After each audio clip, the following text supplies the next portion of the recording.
size. Karibu tena katika channel yetu ya Piga Tech Soft Company. Piga Tech Soft Company ambayo inajishughulisha na software development ikiwemo website, app za simu, system mbalimbali za serikali na za mtu binafsi.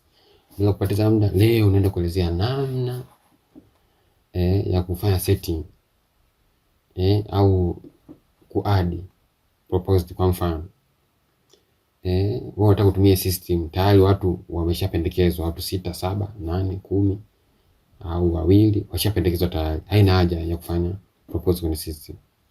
Sasa tumekuletea features au muonekano mpya au functionality nyingine ambayo itakusaidia wewe ambaye tayari una wapendekezwaji tayari wapo. Wewe unaingia kwenye system hiyo watu waweze kupiga kura tu, na maana propose phase imeshafanyika kwa namna kawaida. Bila kupoteza muda, tuingie kwenye system yetu. Baada hapo utabonyeza join as a voter. Utaenda admin login. Utaandika, login kama kawaida.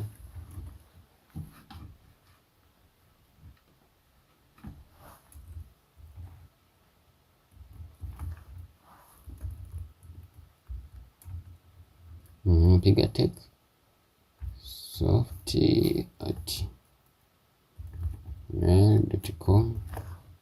Utaandika password yako.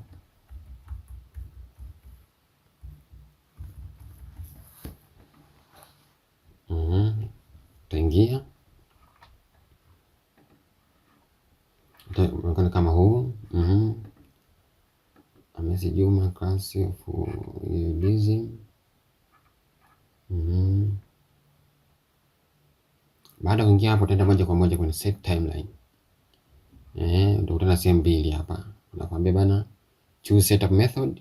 Standard method ambayo tayari unaanza phase zote tatu. Unaanza na phase ya kwanza, phase ya kupendekeza ambayo inaitwa proposing phase. Baada unakuja phase ya pili, voting phase ambayo ni phase ya kwa ajili ya kupiga kura, na phase ya tatu kwa ajili ya kuangalia results au matokeo ambayo uchaguzi. Hii quick step ni step ambayo una skip step ya kwanza ambayo ni pause phase. It means tayari una majina ya waliopendekezwa. Unaenda mle ndani unawaadi ili watu wapige kura. Sasa hii ya quick phase ameshakwambia no position found, please add. Kwanza lazima ukaadi position. Kwa mfano wewe ni mwanachuo, unataka kufanya uchaguzi wa siala, class representative darasani kwenu. Umeona umeshamaliza majina 4 5, unakuja na hadi ndani ili watu waweze kupiga kura au kuwapigia kura. Step ya kwanza anashakwambia unaenda kwenye position, unarudi hapo kwenye homepage. Kwenye homepage pale uta scroll chini, utakutana na ile imeandikwa manage position, uta edit. Kwenye position utaandika let's say siala, position name siala, utaandika herufi kubwa siala. Baada hapo utaadi position nani siala.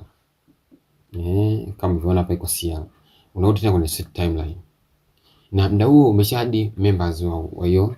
Nimeleta wasample watu 3 umeshaadi. Na video ya kuadi nimeshaitengeneza. Unaweza search pale utaikuta video zipo kabisa. Kama haujaiona nitakuwekea kwenye comment. Unakuja kwenye set timeline. Sasa hivi ile error ambayo iko pale au ile message ambayo iko rangi nyekundu imepotea kwa sababu tumeshaadi nini? Tumeshaadi position. Quick step anakuambia skip proposal phase and go direct to nini? To voting. Kwa nitaibonyeza. Umeona? Utaseti muda wa voting phase. Sema saa 2 hapa na hapo. Utaseti muda au utaacha kama ilivyo kwa sababu maximum ni siku 3. Baada hapo nitakuja kwenye nominee. Sasa siala hapa nimeweka majina 3. Kama ni mawili unaweza kuweka hivyo na hivyo. Ila nimeweka majina 3. Tuseme jina la kwanza atakuwa huyu, jina la pili atakuwa huyu, jina la tatu atakuwa huyu. Baada ya kuseti muda unafanyaje? Una complete setup.